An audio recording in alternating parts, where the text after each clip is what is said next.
Hai sob, apa kabar nih? Santuy kan? Nah, di film satu ini, semua pria di desa ini hilang karena perang. Yang tersisa cuma perempuan, anak-anak, dan harapan yang makin tipis. Mereka bertahan, menunggu, berdoa. Tapi perang gak peduli doa siapapun. Ketika satu pria akhirnya muncul, harapan berubah jadi masalah dan cinta. Sampai akhirnya, para wanita sepakat bikin aturan. Satu pria dibagi rata untuk semua wanita yang ada di desa untuk mempertahankan populasi desa mereka. Aturan yang kedengarannya absurd, tapi lahir dari keputusasaan paling masuk akal di tengah krisis. Dan dari sinilah The Shower dimulai. Film yang ngebuktiin kalau dalam kondisi terdesak, logika bisa kalah sama rasa. Dan beginilah kisahnya.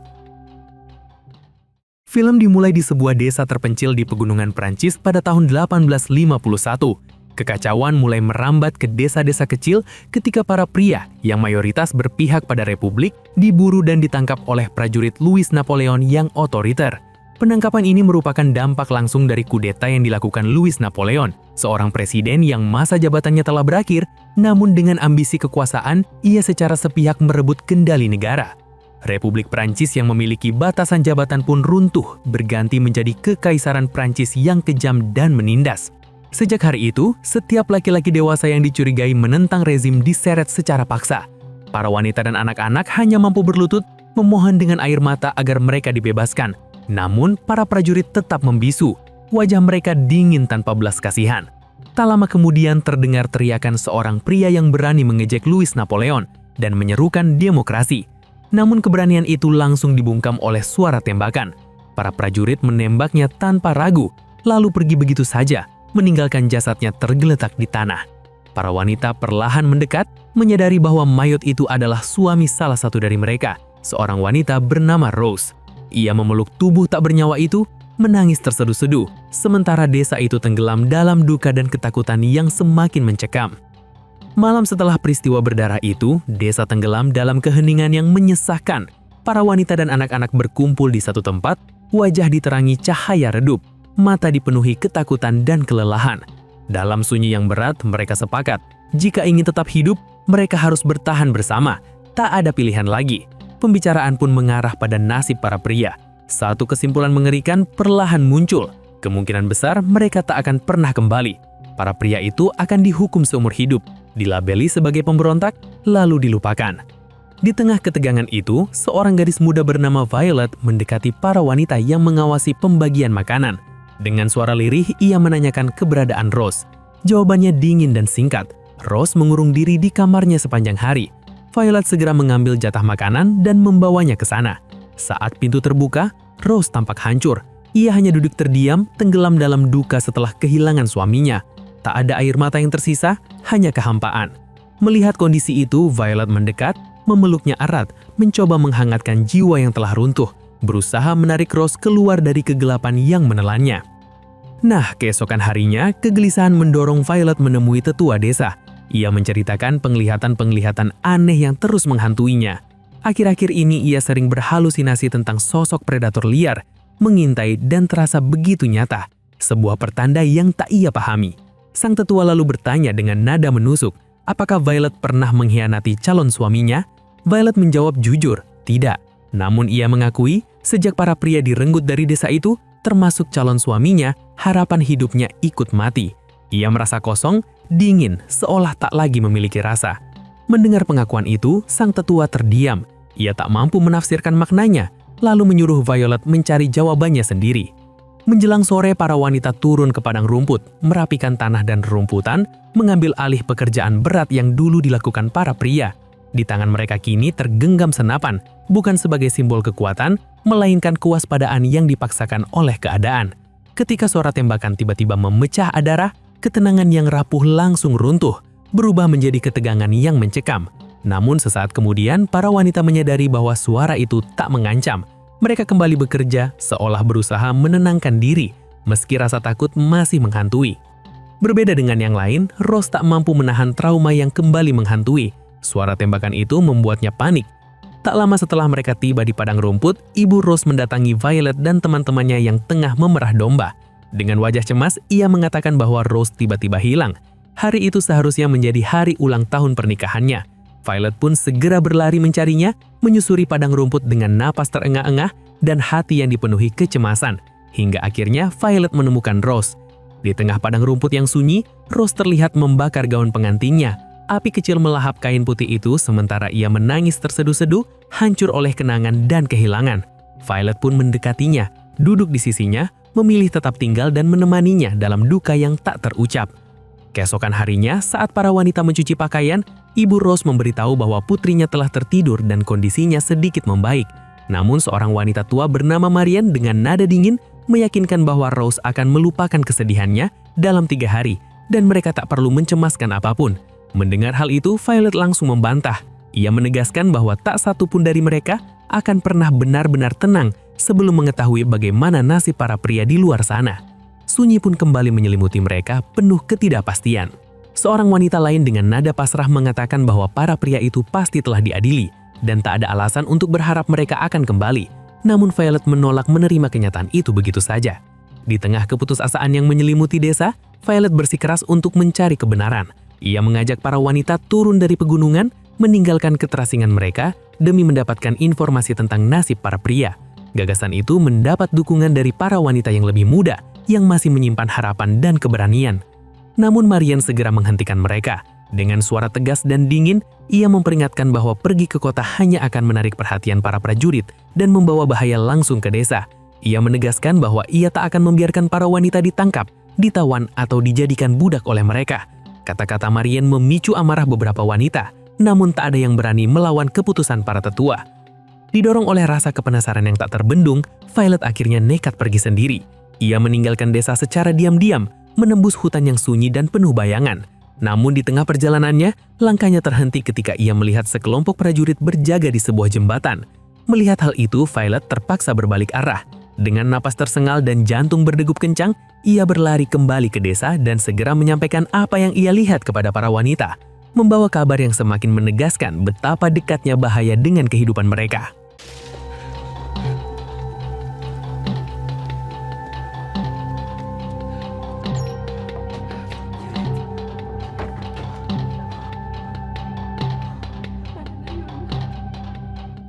Beberapa hari kemudian, para wanita kembali mengamati ladang gandum mereka. Dan di sanalah mereka akhirnya sepakat bahwa waktu panen telah tiba. Hamparan ladang yang begitu luas seketika menumbuhkan keraguan. Apakah mereka mampu menyelesaikannya tepat waktu tanpa bantuan siapapun? Di saat yang sama, Violet terbangun dari tidurnya dan menyadari bahwa ia mengalami menstruasi. Sebuah pengingat pahit bahwa tubuhnya pun ikut terseret dalam kondisi yang tak bersahabat ini. Tak lama setelah itu, semua wanita, termasuk anak-anak, dikumpulkan untuk memanen gandum bersama-sama. Terik matahari membakar kulit mereka. Sementara pekerjaan berat yang tak biasa membuat tangan Violet terluka dan perih. Tubuh-tubuh itu akhirnya menyerah, memaksa mereka berhenti karena kelelahan. Walau keluhan terdengar di mana-mana, mereka tak punya pilihan lain selain bertahan dan menjalani situasi yang sulit ini. Masih ada begitu banyak pekerjaan yang harus mereka pikul sendiri. Untuk sejenak melupakan lelah, para wanita mengajak anak-anak pergi mandi ke sungai. Dengan cara ini, mereka berharap bisa menyejukkan tubuh dan membiarkan anak-anak melupakan beban yang tak seharusnya mereka rasakan. Saat anak-anak bermain air, para gadis berkumpul dan mulai meluapkan kegelisahan tentang masa depan mereka. Bagi para ibu yang telah memiliki anak, masih ada secerca harapan untuk terus melanjutkan hidup. Namun bagi mereka yang masih gadis dan belum sempat menikah, harapan itu nyaris tak ada, terutama jika para lelaki tak kunjung kembali. Pada suatu malam, seorang wanita yang dilanda depresi tiba-tiba mengamuk, lalu membunyikan lonceng desa dengan putus asa. Tangisnya pecah, menumpahkan luka batin sejak ia ditinggalkan oleh suaminya.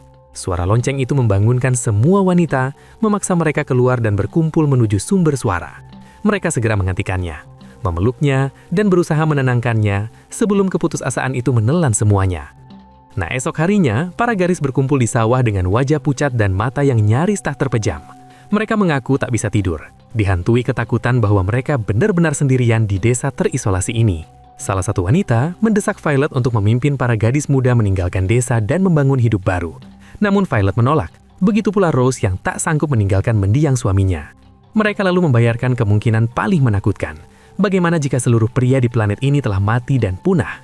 Tak satu pun pria pernah melintas di desa mereka. Pikiran itu justru memancing sebuah ide. Seorang wanita berkata, jika mereka menemukan satu pria, maka dialah laki-laki terakhir di bumi. dan harus dibagi rata agar mereka semua bisa memiliki anak. Seorang wanita bernama Josephine segera membantah, menyebut gagasan itu melanggar monogami yang mereka yakini. Namun para wanita justru menyetujui ide tersebut. Tak lama kemudian, seorang wanita tua tiba-tiba datang dan memerintahkan mereka kembali memanen gandum. Di gudang, para ibu mulai diliputi kecemasan atas obrolan liar para gadis.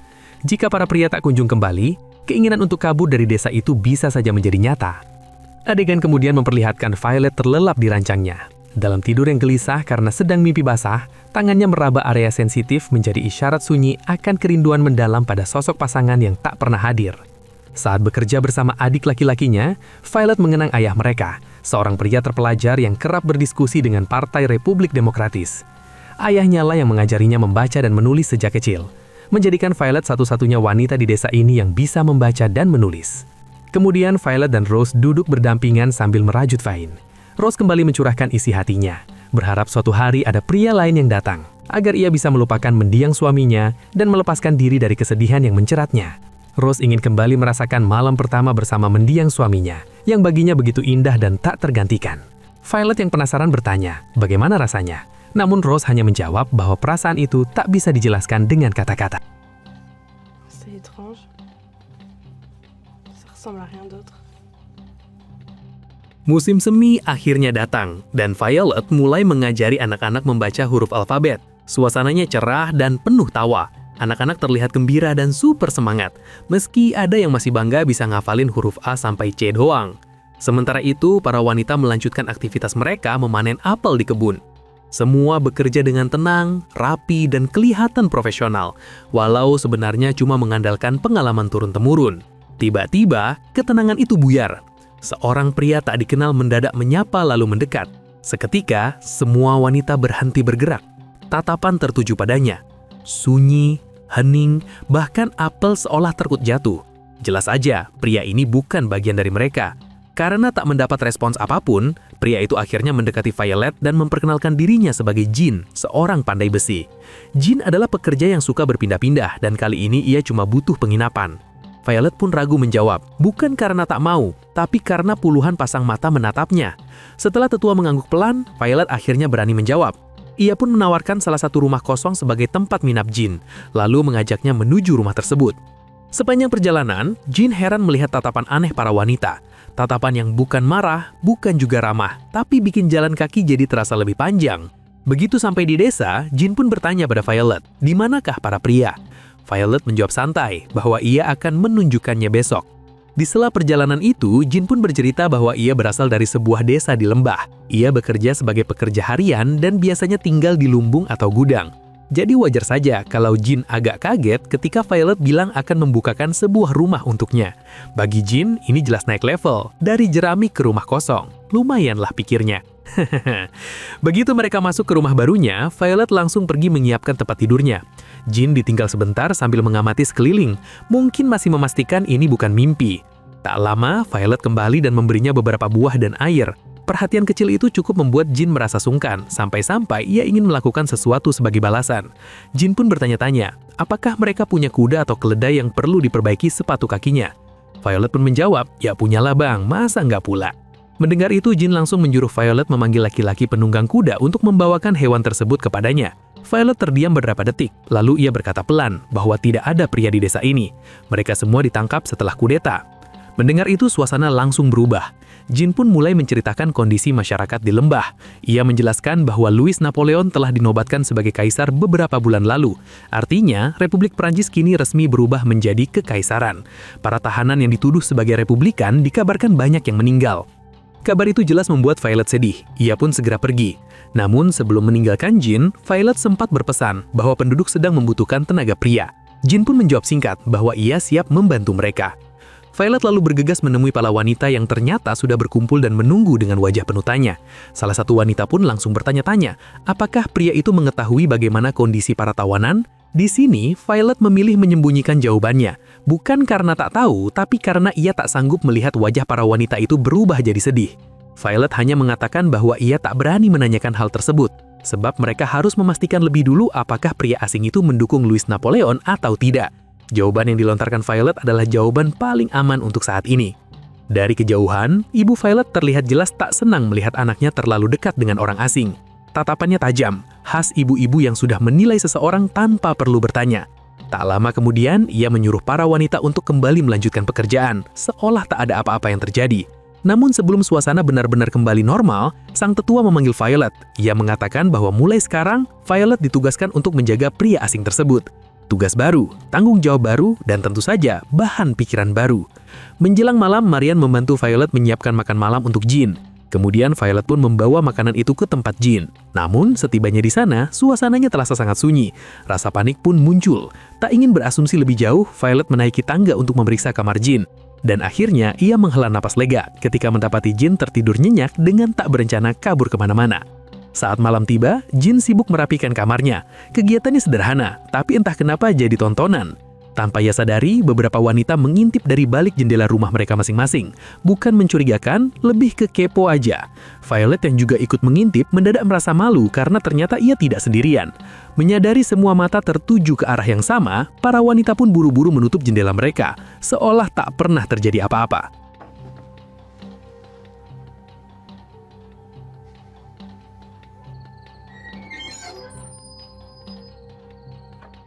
Keesokan harinya, para wanita kembali berkumpul untuk memulai panen.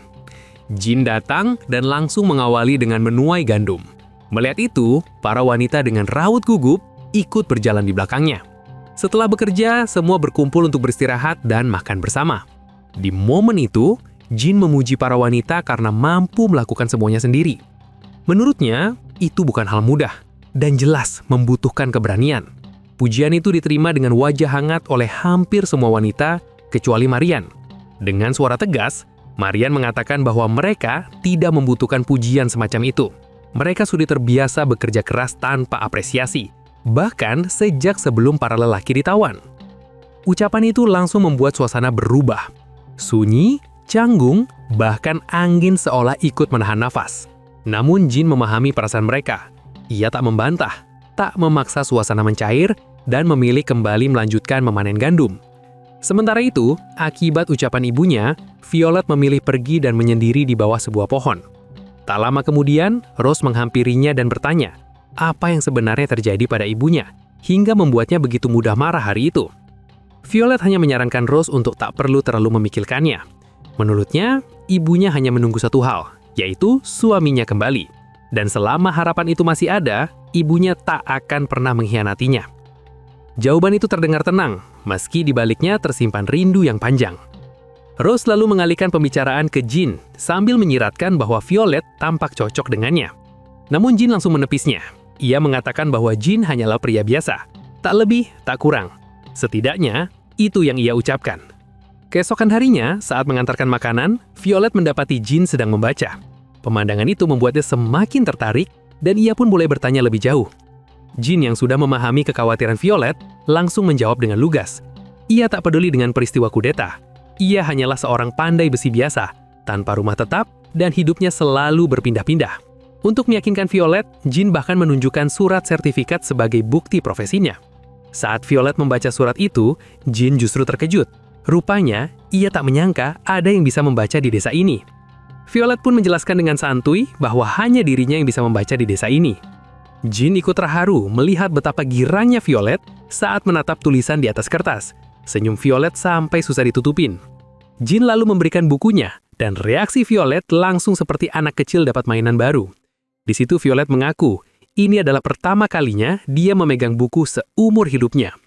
Namun suasana mendadak canggung ketika Jean tiba-tiba mendekat saat Violet membaca, membuat Violet salah tingkah dan buru-buru menjauh. Untungnya, sebelum Violet pergi, Jean memuji ayah Violet yang rela berjuang mempertahankan Republik Demokrasi. Pujian itu langsung bikin Violet berpikir ulang dan yakin kalau Jean sebenarnya bukan orang berbahaya. Keesokan paginya, mereka kembali memanen gandum seperti biasa. Jean justru heran melihat para wanita yang selalu membelakanginya. Tingkah mereka terasa aneh, seolah-olah sedang berusaha menarik perhatiannya. Namun Jean sama sekali tak ambil pusing. Dia tetap sibuk mengisi air secara bergantian. Sambil membawa air, keduanya pun mengobrol santai tentang apa yang telah mereka baca. Violet mengaku ayahnya menyimpan beberapa literatur Prancis, tapi kertas-kertas itu sangat berharga dan tak bisa sembarangan dibuka tanpa izin ayahnya. Jin penasaran dan menyuruh Violet menceritakan isinya saja. Violet pun menjawab ringan, nanti saja, ada waktunya. Rose lalu mengajak Violet bicara berdua. Obrolannya terdengar santai, tapi isinya bikin kepala Violet langsung penuh. Rose mendesak Violet supaya segera merayu Jin. Soalnya, kalau kelamaan mikir, Jin bisa saja pergi dari desa ini. Lebih parah lagi, para wanita sudah ragu dengan Violet. Mereka siap ambil giliran jika Violet tidak bisa mantap-mantap dengan Jin. Kalimat itu bikin Violet terdiam, senyumnya kaku dan pikirannya langsung kemana-mana. Les autres commencent à se demander si t'en es capable. Keesokan paginya, Violet melihat Jin mulai asik mengobrol dengan beberapa wanita. Jin seperti pusat perhatian. Kemana dia berdiri, mata ikut ke sana. Violet tetap melanjutkan tugasnya mengantar makanan ke tempat Jin. Lalu mulai bercerita tentang apa yang baru saja ia baca. Jin tertarik. Mereka duduk berhadapan. Suasana jadi lebih tenang dan agak canggung. Saat Violet membaca sebuah puisinya, Jin terlihat terpukau. Terlalu terpukau bahkan. Tangannya mulai menyentuh Violet, membuat Violet sedikit tegang, tapi dia tetap melanjutkan bacaan seolah tak terjadi apa-apa. Sampai akhirnya Violet menurunkan penjagaannya dan merespons isyarat Jin. Setelah itu, cerita berpindah ke kamar dan ritual enak pun mereka mulai. Selesai semuanya, Violet pulang dengan perasaan campur aduk. Takut, bingung, dan masih kaget karena ini pengalaman pertamanya bercocok tanam. Ia memilih menyimpan rapat-rapat hal ini dari ibunya. Esok harinya, panen kembali dilakukan. Para wanita tersenyum saat melihat Violet, seolah berkata, "Oh, kami paham, akhirnya Violet berhasil mantap-mantap dengan Jin." Kemudian, Violet kembali mengantar makanan, dan Jin mendadak mendekat menyentuhnya singkat. Cukup bikin Violet kembali salah tingkah. Di luar rumah, para wanita masih asik bercengkrama, sampai akhirnya Violet dan Jin keluar berduaan. Pemandangan itu langsung bikin beberapa pasang mata memanas karena iri.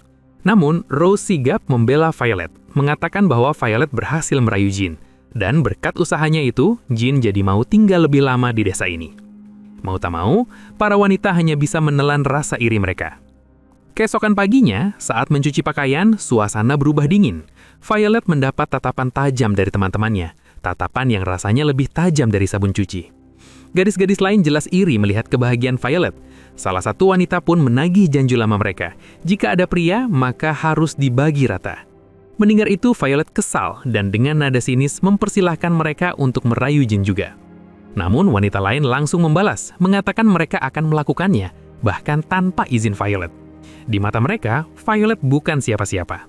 Jawaban itu benar-benar membuat Violet naik darah. Tanpa banyak bicara, ia pun pergi meninggalkan mereka. Dengan wajah kesal, Violet memilih melanjutkan kegiatannya sendirian. Di ladang, Jin mendekatinya dan mencoba menenangkan suasana. Ia menghibur Violet, bahkan dengan yakin mengatakan bahwa ia akan selalu setia padanya. Mendengar itu, Violet akhirnya jujur. Ia menjelaskan bahwa dirinya punya tanggung jawab untuk membagi Jin kepada para wanita di desa. Itu sudah menjadi kesepakatan sejak awal, dan semua orang membutuhkan Jin untuk melanjutkan keturunan. Penjelasan itu terdengar masuk akal bagi Violet, meski tidak bagi Jin. Begitu mendengar semuanya, Jin langsung bereaksi keras.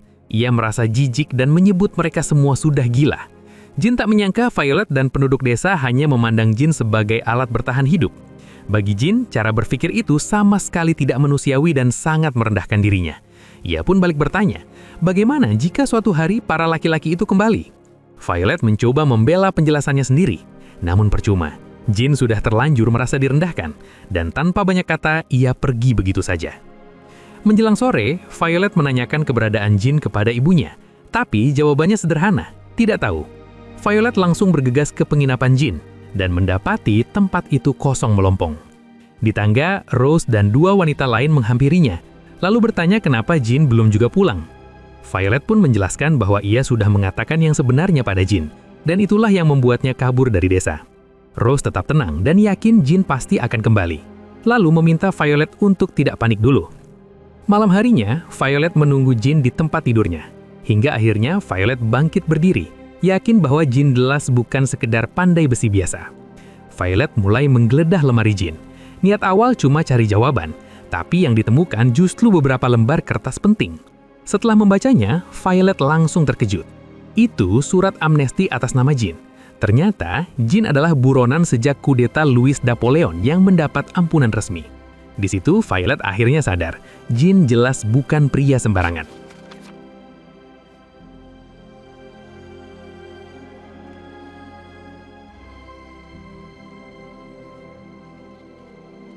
Keesokan harinya, Violet dan para wanita menunggu dengan perasaan campur aduk. Tak lama kemudian, Jin muncul seperti biasa. Kehadirannya sedikit menenangkan Violet. Sore harinya, Violet kembali mengantar makanan. Jin mengatakan bahwa ia menerima keputusan Violet dan siap membagi dirinya kepada semua wanita. Violet hanya diam sejenak, lalu bertanya lugas, apakah Jin menerimanya karena ia masih buronan dan butuh tempat bersembunyi? Pertanyaan itu membuat Jin terkejut. Ia langsung sadar, Violet pasti sudah membaca suratnya. Jin pun masuk ke kamar untuk memeriksa barang-barangnya. Ia sempat berpikir untuk pergi, namun di sisi lain, ia masih mencintai Violet, dan kondisi di luar sana jelas tidak ramah baginya. Sementara itu, Violet menemui Rose di gereja dan memberitahu bahwa Jin bersedia memenuhi permintaan mereka. Rose berterima kasih. Meski jauh di dalam hati, ia merasa apa yang mereka lakukan pada Jin tetaplah salah. Keesokan harinya, kegiatan kembali berjalan seperti biasa. Para wanita terlihat semakin berani menggoda Jin, seolah sedang lomba tanpa hadiah. Violet yang melihatnya tak tahan, lalu memilih menenangkan diri dengan mandi di sungai. Tanpa disadari, Jin mengikutinya. Ia mendekat dan tanpa banyak kata langsung menyentuh Violet. Cukup untuk membuat suasana kembali rumit. Di sini, Jin mencoba meyakinkan Violet bahwa ia tak akan pernah meninggalkannya. Keesokan harinya, Jin ikut membantu Violet dan temannya menuai gandum. Namun Violet cepat sadar, temannya itu sedang sibuk menggoda Jin. Merasa tak enak hati, Violet pun memilih menjauh dan membiarkan mereka berdua. Saat suasana mulai sepi, salah satu wanita mendekati Jin dan tanpa banyak basa-basi menyentuhnya, lalu memaksanya melakukan ritual bercocok tanam. Mau tak mau, Jin menuruti, bahkan saat sedang menjemur baju. Dari kejauhan, Violet melihat Jin tengah berkencan dengan temannya, dan itu cukup membuat dadanya terasa tak nyaman. Violet pun langsung mendatangi Jin dengan alasan sederhana, makanan sudah siap. Di sana, Jin berkata jujur bahwa ia sudah bersama wanita lain sesuai permintaan Violet. Dan malam ini, ia akan menemui wanita berikutnya. Violet mengangguk setuju, meski raut wajahnya jelas menunjukkan keberatan yang tak bisa disembunyikan. Malamnya, saat tertidur, Violet bermimpi tentang seekor burung hantu yang memangsa tikus. Ia terbangun mendadak, seolah akhirnya mengerti makna dari penglihatan yang selama ini mengganggunya. Tanpa menunda, Violet langsung menemui Jin malam itu setelah ia selesai bersama wanita lain. Begitu bertemu, mereka langsung berpelukan. Violet mengungkapkan bahwa ia sangat mencintainya dan takut kehilangannya. Keesokan harinya di ladang, Violet melihat adik laki-lakinya sedang asyik bermain dengan beberapa wanita. Awalnya terlihat biasa saja, sampai Violet sadar perlakuan mereka mulai terasa tidak wajar. Tanpa banyak mikir, Violet langsung mendorong salah satu wanita itu dan mengajak adiknya pergi. Mode kakak protektif langsung aktif. Sore harinya, Violet menemui Rose yang sedang berdiri di dekat makam suaminya, seperti sedang berpamitan. Di sana, Rose dengan tenang mengatakan bahwa besok ia akan tidur dengan Jin dan ia siap untuk memiliki anak. Rose menegaskan ia tidak bermaksud menyakiti perasaan Violet, ia hanya menjalankan kesepakatan yang sudah mereka buat sejak awal. Violet hanya bisa diam, menelan perasaan yang tak enak di dada. Keesokan harinya, Violet membawakan makanan untuk Jin dan meminta satu hal sederhana, agar Jin tidak lagi menyembunyikan siapa dirinya sebenarnya. Jin pun akhirnya bercerita dengan jujur. Ia pernah menembak seorang pria demi membela diri, dan jika pemerintah menangkapnya, hukuman gantung sudah menunggu.